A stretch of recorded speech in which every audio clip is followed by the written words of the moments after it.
When I was 14, my dad looked me in the eye and told me I was too much trouble to raise. No yelling, no dramatic outburst, just those 7 words, like he was reading a weather forecast. And the next week, I was on a Greyhound bus with a duffel bag and a handwritten note for a woman I'd met maybe twice in my life. His second cousin on his mom's side, a woman named Esther. She lived in a little town 2 hours away, ran a flower shop, and had a reputation in the family as being soft-hearted, which I guess made her the perfect dumping ground for a kid no one wanted.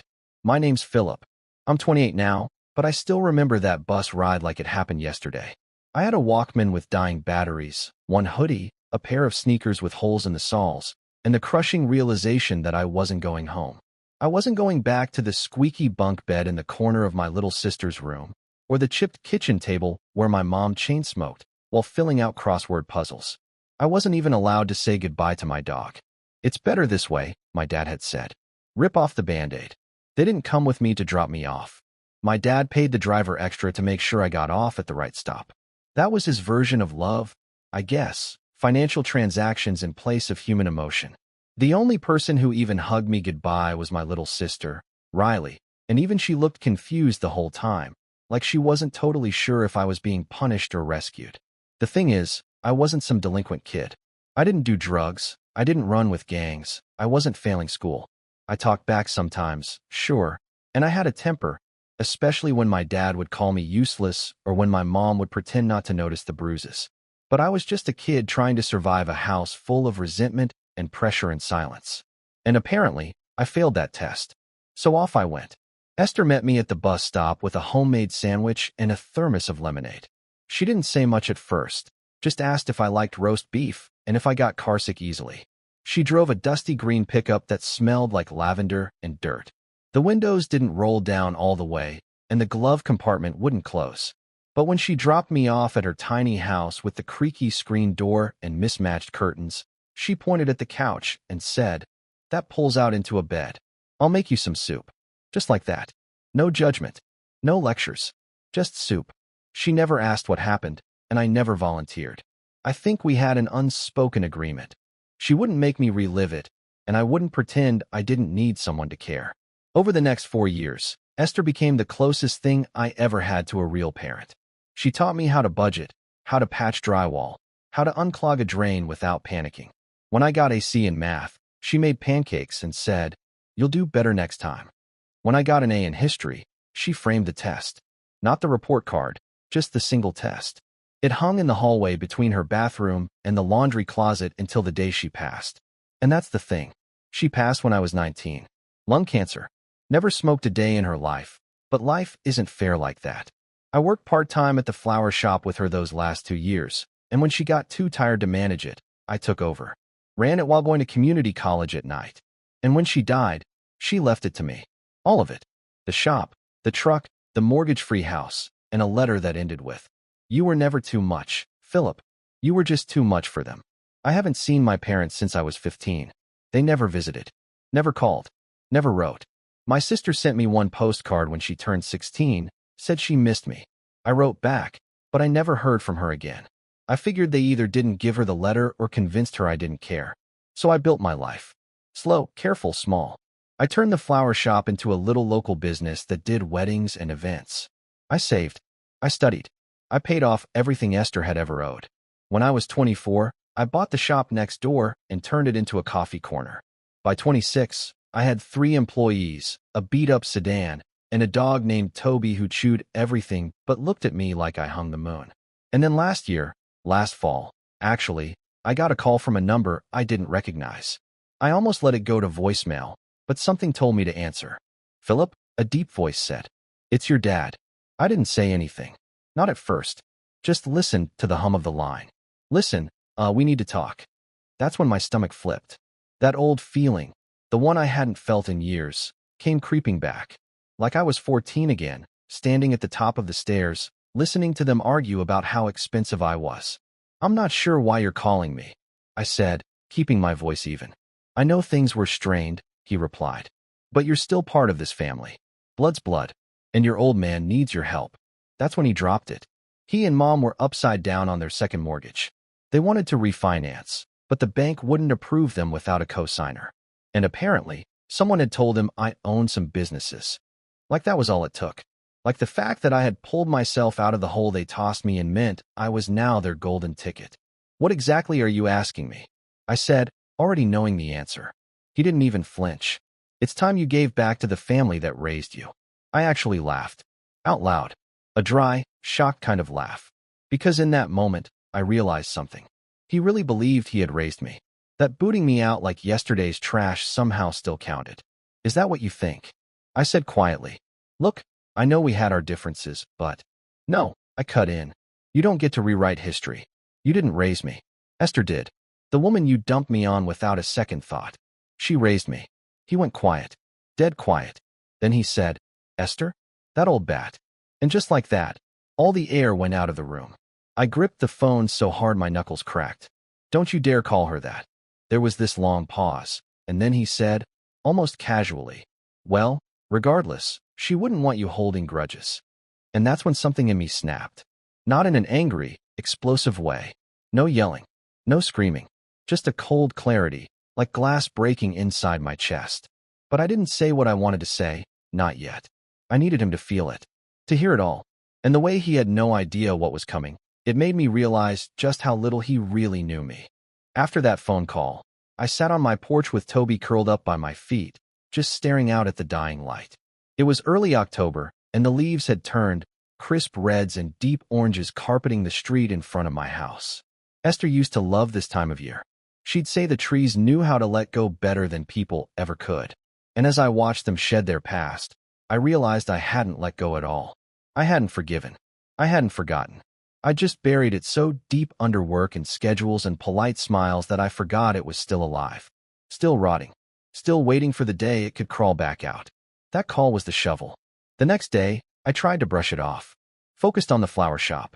We had 3 weddings coming up that weekend, and my new assistant, Chloe, was finally getting the hang of arranging centerpieces without needing to ask if carnations were too basic. Business was good. I was good. But that voice, it kept echoing. It's time you gave back to the family that raised you. As if I'd just taken a long vacation. By the end of the week, the calls came more frequently. First from Dad. Then Mom. Then, surprisingly, Riley. Her voice was softer, unsure, and filled with pauses. Philip, she said on the 3rd call, they're desperate. Dad's been drinking again, and Mom's stress smoking. The bank gave them a deadline. And you think I'm the solution? I asked, not harshly. Just tired. She sighed. I don't know. I remember how angry you were. But it wasn't all bad, was it? I let that hang in the air a little longer than I should have. Because the truth was, Riley didn't know. She didn't see everything. She was 3 years younger, and protected in all the ways I hadn't been. When I mouthed off, I got grounded. When she mouthed off, Dad would say she was feisty. When I forgot to do the dishes, I lost dinner. When she forgot, it was just a plate. She wasn't cruel. She was just lucky. I'm not mad at you, I said finally. But you're wrong. It was that bad. She didn't argue. Just said, I miss you. And I believed her. 2 weeks passed. Then I got a letter in the mail, handwritten, in Dad's barely legible scrawl. 3 pages front and back, talking about how family sticks together, how he regretted the past, and how proud he was that I turned out so well. There was a line that made my stomach twist. We knew sending you to Esther would make you stronger. Like it was some kind of twisted plan. Like I was a project they outsourced. That letter? I didn't burn it. I didn't tear it up. I kept it. Because by then, I was starting to realize something. I was at the center of a story they were trying to rewrite. And I wasn't going to let them. The final straw came a few days before Thanksgiving. I was closing up shop when Chloe poked her head into the back room.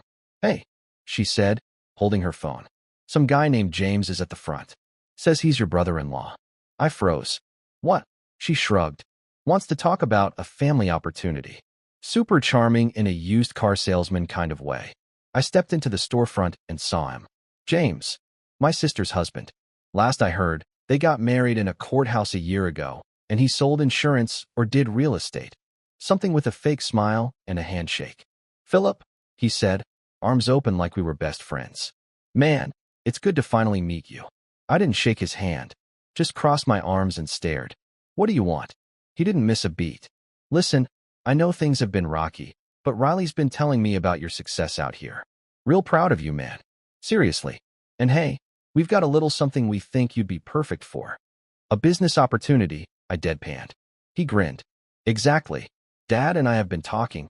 He wants to launch a small landscaping company. Just a few trucks, local contracts, under the family name. We thought maybe we could use your credit to get it started. Co-sign a small business loan. It's all very solid. I stared at him for a long time. Then I looked out the front window at his truck, a shiny black SUV with a dealership plate still on it. You drove 2 hours to ask me for a loan?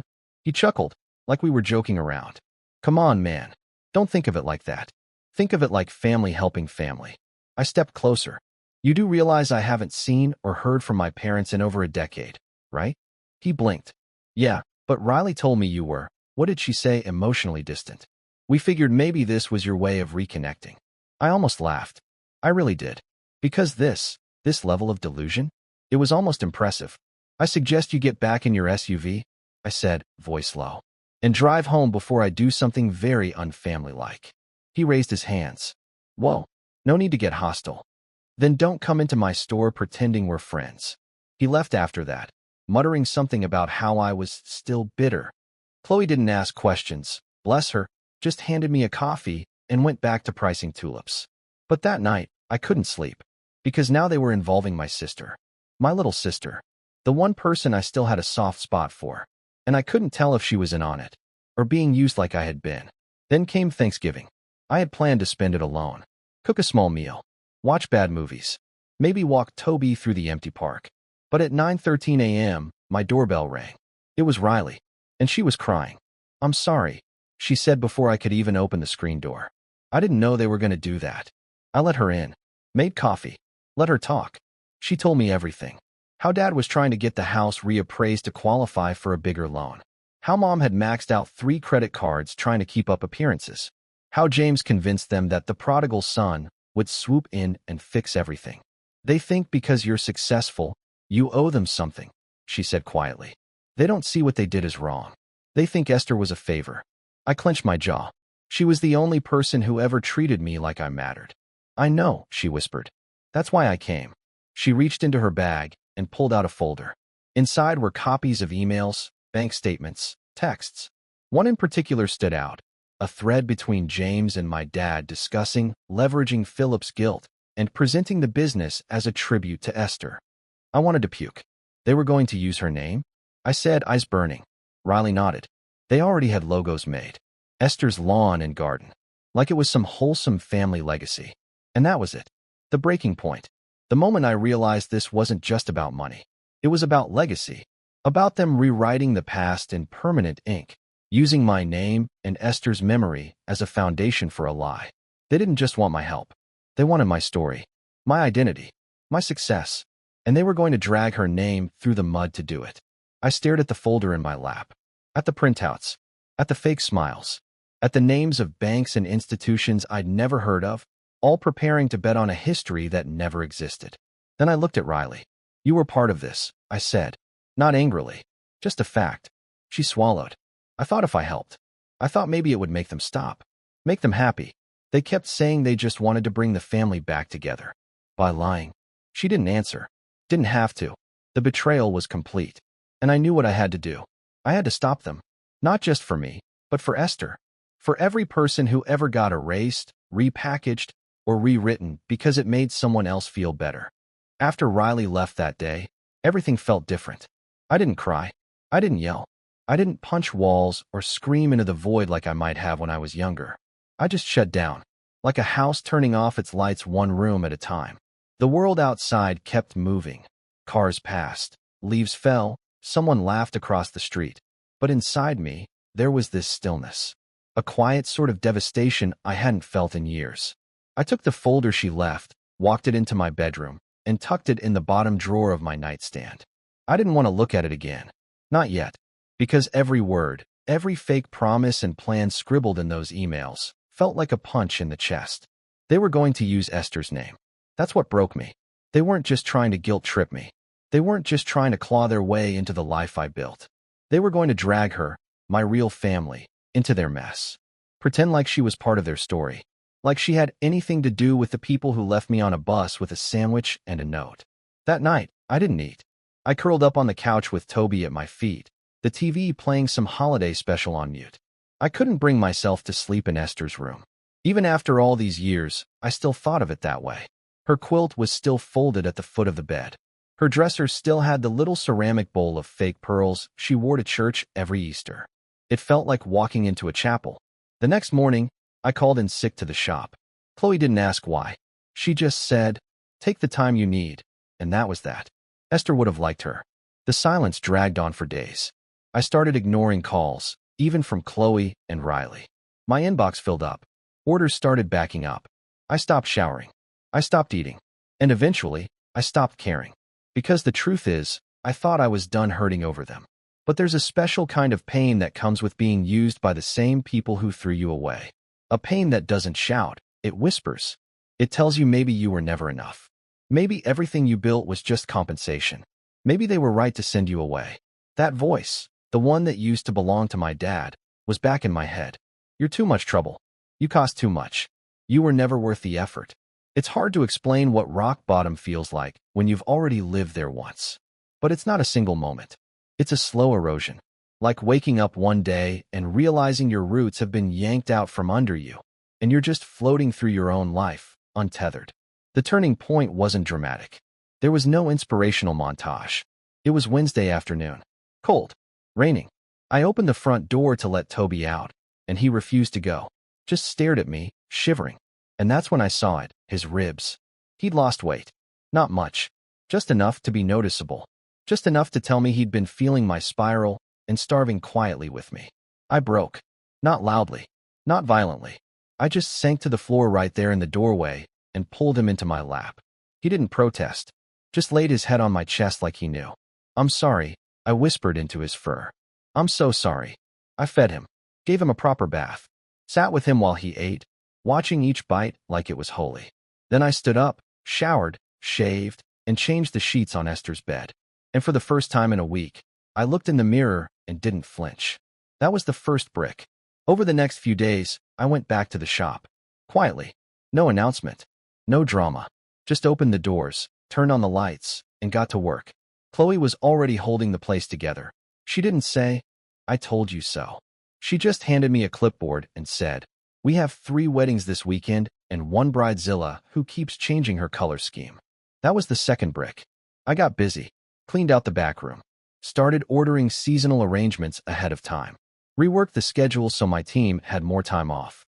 Took Toby for long walks every evening, even when it rained. Especially when it rained. By Christmas, I had filled 2 notebooks with plans, expansion ideas, budgeting goals, even a potential online shop. Chloe caught me sketching a layout one day and said, "I knew you'd come back better." I didn't feel better. Not yet. But I felt clearer. Like all the noise had been stripped away and only the truth remained. And the truth was this. They never saw me. Not really. Not as a son. Not as a person. Just as a burden. Then later, a resource. A line item on a ledger they thought they could cash in. But Esther? She saw me. She saw who I was and who I could become. She gave me room to fail without punishment. Space to grow without fear. And the best revenge, the real, lasting kind, wasn't about yelling or proving a point. It was about thriving. About becoming someone they could never control. Someone they couldn't rewrite. In early January, I got a call from a local journalist who had seen the shop's holiday window display. She asked if I'd be open to a feature about small businesses that survived the pandemic. I agreed. We talked for over an hour. I told her about Esther. About inheriting the shop. About rebuilding. I didn't mention my parents, not once. But when the article came out, there was a photo of me and Toby in front of the storefront, and the headline read, "From abandoned to blooming. How one man turned a second chance into a community treasure." The next week, business doubled.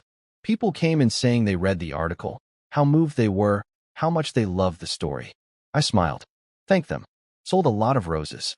But it wasn't until Riley showed up again that I realized the article had reached beyond this town. She was shaking. "They saw it," she said, eyes wide. "Dad saw it." I didn't react. Just leaned on the counter and waited. "They're furious." He said, "You're trying to turn the family into villains for sympathy." I blinked. I didn't mention them at all. "I know that," she said quickly. "But he thinks everyone will. He thinks people will connect the dots." especially with the timing. What timing? She looked nervous. They're still trying to launch the landscaping business. But no one's biting. The bank pulled their offer. Said something about credit risk and public reputation. I tilted my head. Public reputation? She hesitated. James kind of ran his mouth on Facebook. Tried to capitalize on your article. Said they inspired you. People called him out. Dug into old posts. The whole thing turned into a mess. I didn't smile. Not outwardly. But inside, a small, cold satisfaction bloomed. They're talking about suing you, she added. That did make me laugh. On what grounds? I asked. Being raised properly? She didn't laugh with me. Instead, she placed something on the counter. A thick, yellow envelope. What's that? I asked. A copy of Dad's will, she said softly. And a letter from Mom. I stared at the envelope. It felt radioactive. He's rewriting it, she said. Taking you out officially. Says if you won't contribute, then you won't benefit. Not that there's anything left.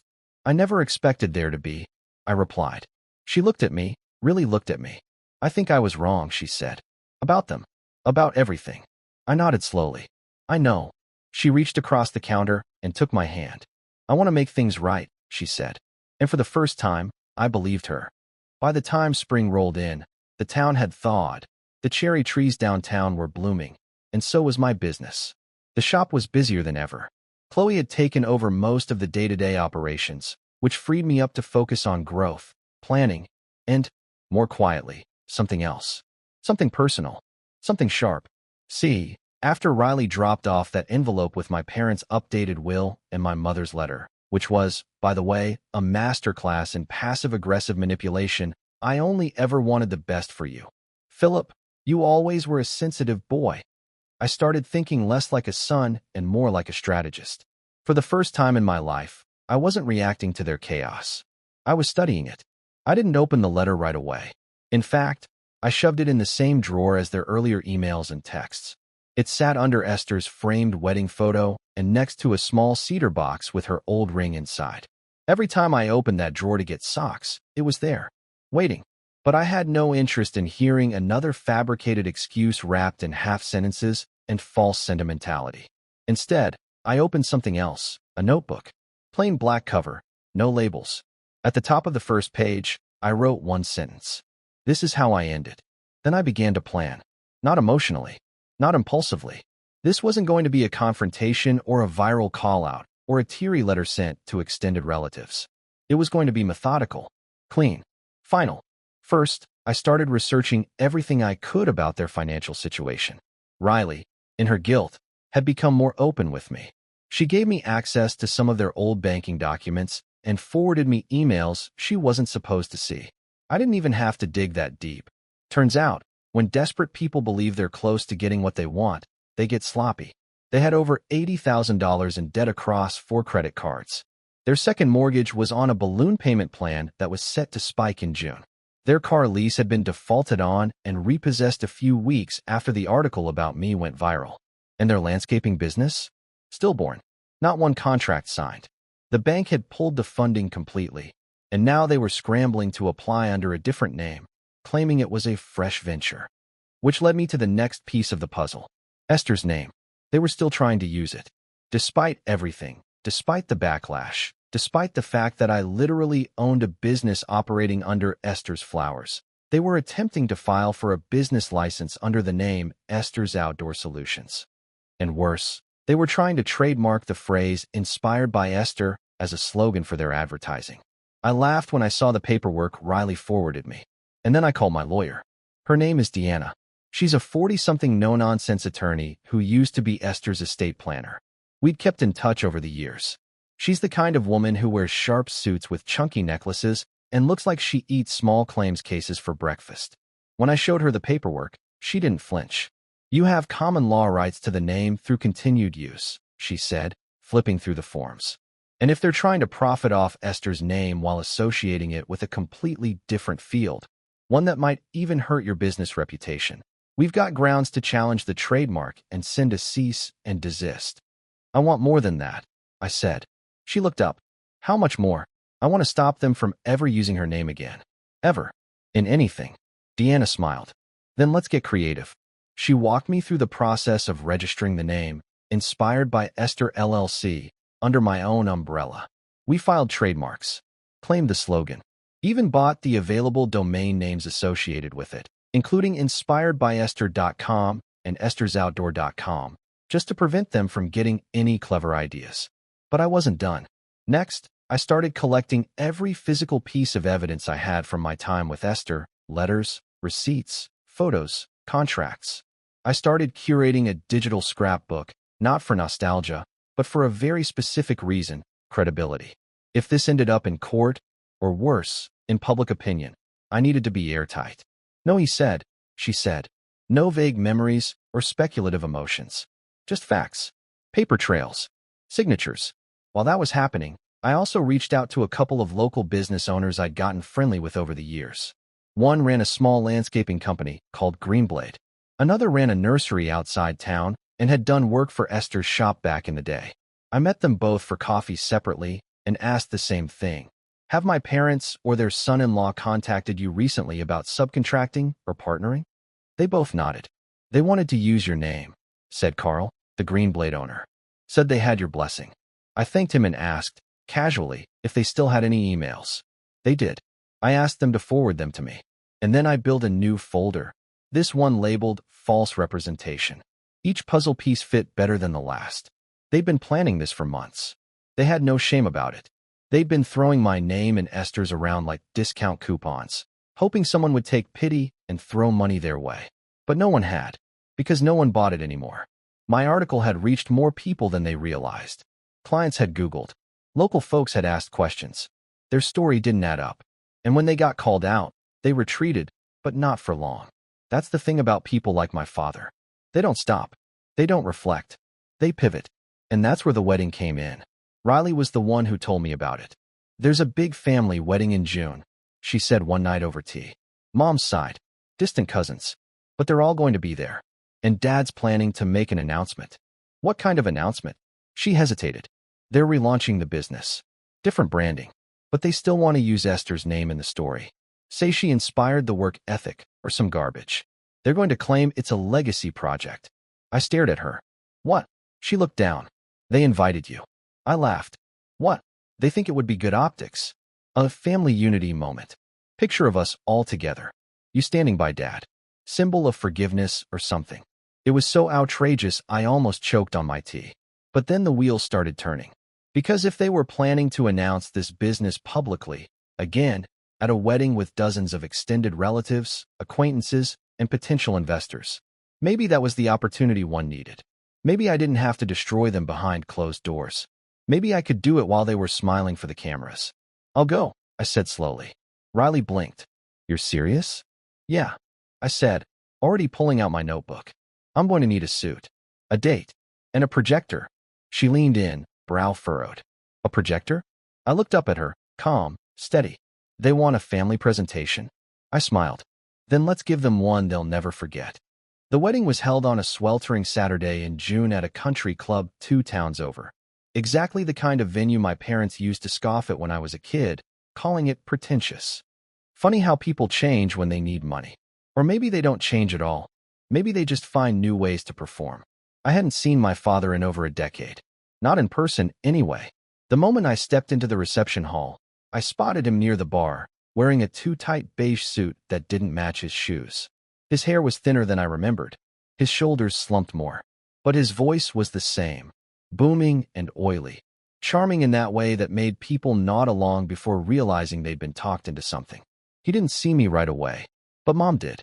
She was seated at a table near the front, fanning herself with a program and whispering to a woman I didn't recognize. Her smile faltered for a brief second when our eyes met. And for the first time in my life, she looked nervous. Good. I took a slow walk through the hall.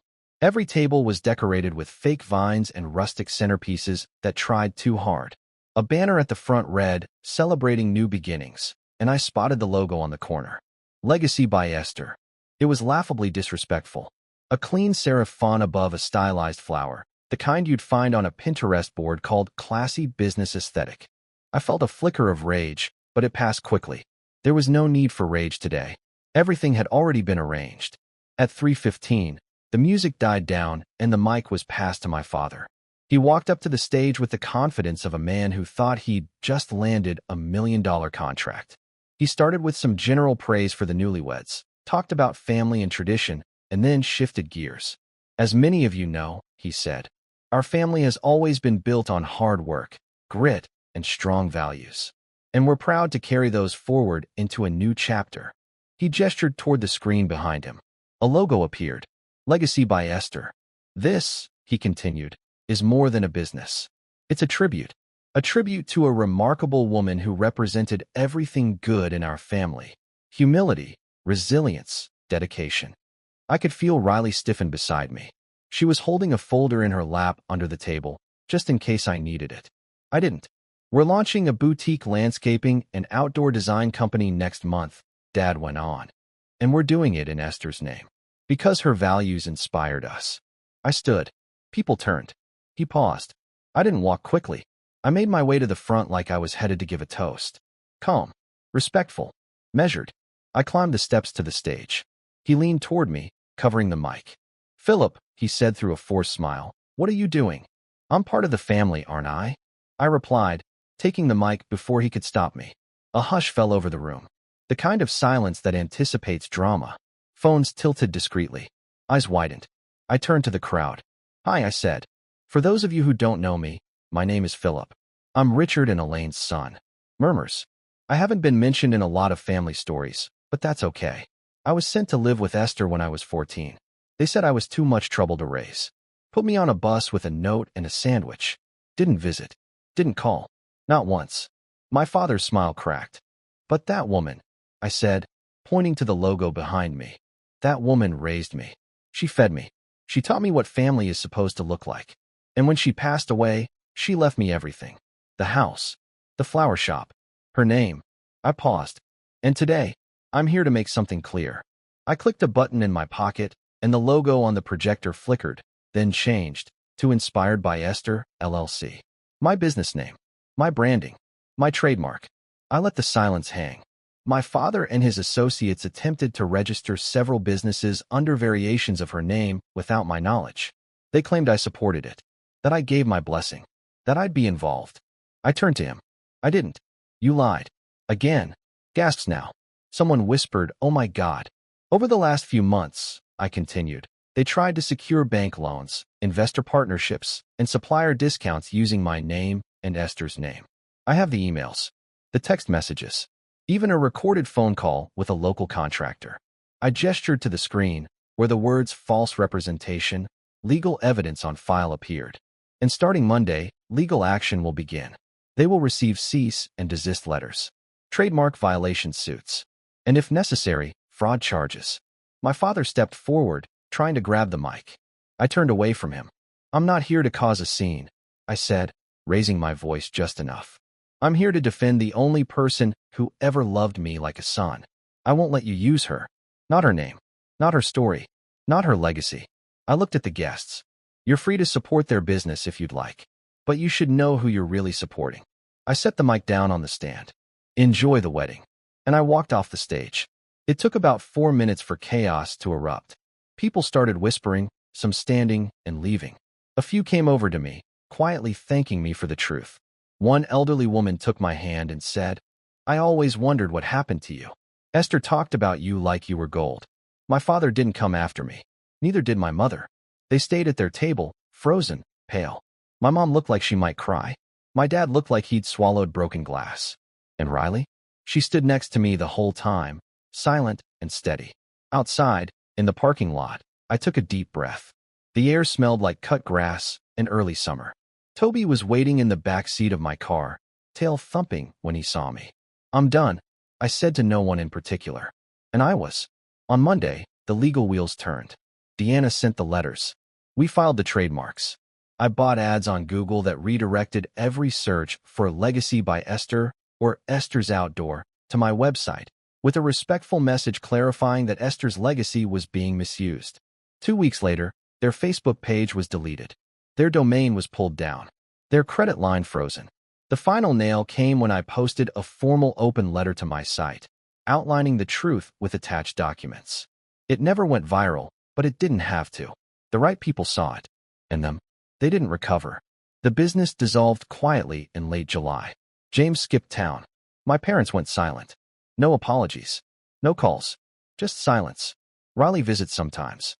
She brings pie. Helps at the shop. She's doing better. I think she finally sees things clearly now, too. I kept the suit I wore that day. Still hangs in the back of my closet. Not because I want to remember the wedding, but because it reminds me that dignity is quiet. Truth is powerful. And revenge? Revenge doesn't need shouting. It just needs to be finished. And I finished it.